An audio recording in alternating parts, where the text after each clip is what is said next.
Hey everybody, doing a story on the blue lotus or the blue water lily, a very important plant in ancient Egypt. Came across this good story on bluelotusinfo.com and a couple other sites I want to share with you. But anyway, it says history. Called the lotus, known as Nymphaea caerulea, not sure if I got that right, which is known today as a water lily. The blue lotus was the most important cultivated ritual plant of ancient Egypt. You could see water lilies growing in wild ponds and were very popular in the Nile. The blue lotus flower was also artificially planted in built bodies of water. The blue lotus became very popular for its enchanting beauty and I guess for its psychoactive effects. This water lily was a very popular flower used in ceremonies having to do with death and birth. And it goes on to say this. In Egypt, the blue lotus had quite a relationship with the afterlife and rebirth. In many graves and tombs, the blue lotus has been discovered as being used as decoration. The blue lotus flower was known to Egyptians as the union between Upper and Lower Egypt. From the waters of chaos, this is what the blue lotus meant in a spiritual, ritual sense. And it says this, in the beginning were the waters of chaos. Darkness covered the waters until the primeval water lily rose from the abyss. Slowly the blue water lily opened its petals to reveal a young god sitting in its golden heart. A sweet perfume drifted across the waters, and light streamed from the body of this divine child to banish universal darkness. This child was the creator, the sun god, the source of all life. So the primeval water lily closed its petals at the end of each day. Chaos reigned through the night until the god within the water lily returned. The creator knew that he was alone. The solitude became unbearable, and he longed for other beings to share the new world with him. The thoughts of the creator became the gods and everything else which exists.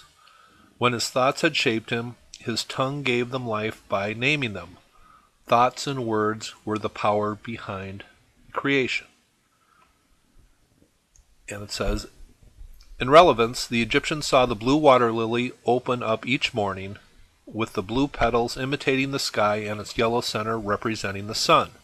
Each afternoon the petals would close to get ready for the next day. Therefore the blue lotus flower was linked with the rising and setting of the sun. In another sense, the blue lotus flower also stands for enlightened and reawakening of consciousness of the deceased. There's also a story between Horus and Seth, where the blue lotus flower appears as a symbol of the divine, an all-seeing eye. When Seth tracks down the resting Horus beneath a tree, he rips both eyes from him and buries them in the sand. Later, the buried eyes transform into the blue lotus flowers. So what was the relevance of the blue lotus and the gods? Well, there was a portrait head of Tutankhamun that was discovered with his head emerging from blue lotus flowers. The blue lotus flower was also a symbol of the god Osiris. This was the god of the mystery cult and was also lord of beer and wine. The water lily was also associated with the sun god Ra as the bringer of light. As you will find in many pictures and portraits, the blue lotus flower will be portrayed together with yellow mandrake fruits and red poppy capsules. You will see them in scenes that have very artistic and shamanistic visionary environments. These blue lotus flowers did have a presence as an ornamental element on the capitals of columns in ancient Egypt and so on.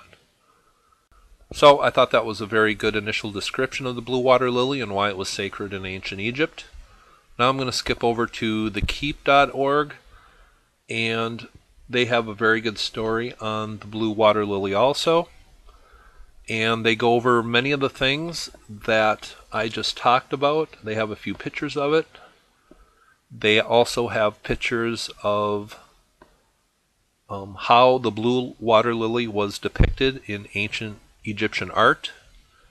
And it was really everywhere. It was found with Tutankhamun at his burial site.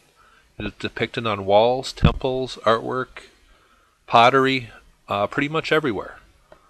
And it also has a passage from the Egyptian Book of the Dead, spell 42, and it says this: I am he who rises up and lights up wall after wall, each thing in succession. There will not be a day that lacks its own illumination.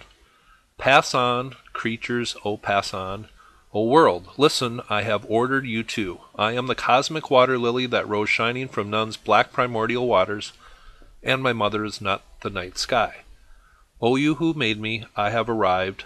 I am the great ruler of yesterday. The power of command is in my hand. Once again, that's spell 42 from the ancient Egyptian Book of the Dead. And it shows some more artwork here. I know this is small. I'll leave the link below. And it seems in much of this artwork, it was shown, it shows people putting the flowers into a cup which contained wine. And it says, the assertion by Dr. Andrew Sherritt, based on these depictions, that he believes when the flower was infused with wine, the chemical content might change and become the ancient Egyptian party drug or shamanic aid. So I thought that was very interesting. And it also says this. It talks about a British TV show in 1998 where a couple test subjects were given the blue water lily and asked to describe its effects. And it just goes over exactly what they were feeling.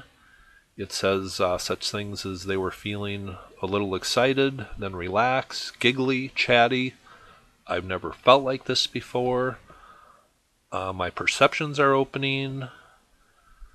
You notice more things. My mind felt very alert, yet at the same time was very relaxed. And it goes on and on. And it says the effects were basically described as being euphoria with tranquilization. Another specialist claimed the effects were similar in some ways to MDMA or ecstasy. And once again, here we have this ancient Egyptian artwork showing the blue water lily being ornamental as well as being taken. And it also says this. It says the blue water lily was possibly also a symbol of sexuality.